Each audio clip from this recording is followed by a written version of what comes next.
don't just use your story when you're trying to connect with the customer and trying to sell them a car or product or whatever it is. Use their story, and not just the customer that you're with. Use the customer story that traded in that vehicle or whatever that item is. So hang in there with me. So imagine this. Imagine the next time the customer that traded in whatever vehicle it is, and they traded that vehicle in for something else.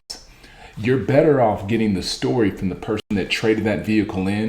Why did they trade it in? Why did they buy it in the first place? What did they use it for? Whatever their story is, was the reason behind why they traded it in for something else. Use that. And this could be done in, you can have them write it down. You can have them take a picture and have a little message underneath it, or you could even have a video. I don't know if they want to get as uncomfortable as to do a video or something like that.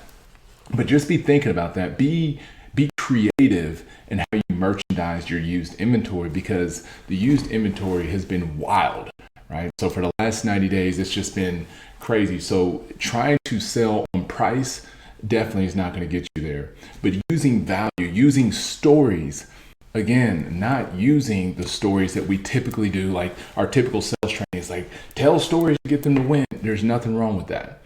But taking it a step further with your transparency and allowing your customers to help you and let them tell that story, and allow them to, as long as they're cool with it. But if they had a great experience, don't just have your customers give you a Google review, but imagine if they reviewed their car and just talked about it. Obviously, hopefully it's a good one. I mean, if it was something that they said it broke down and it was terrible or something like that, not sure if that's the one that you're going to want, and make sure that your store is going to fix it or whatever. But what I'm really referring to as part of this is to remind you of being creative, using your customers' stories to help another customer that's looking at that inventory or that vehicle.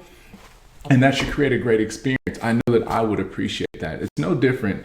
You know, people who do this well as in the real estate industry. A lot of times they'll have a letter from the owner, the previous owner, when they bought it and things like that. But it establishes a connection that normally we don't get to see if we don't have like a relationship with the previous person that owned that vehicle. So hopefully this is a good refresher for you. So the next time that you trade for a vehicle, create a great experience, connect with your customer, get them to tell you the story about that vehicle, use that story, merchandise it, put it on your website, put it on third parties. That way you have the story that connects with your customers, and you're not just trying to sell them, you're actually getting to help them.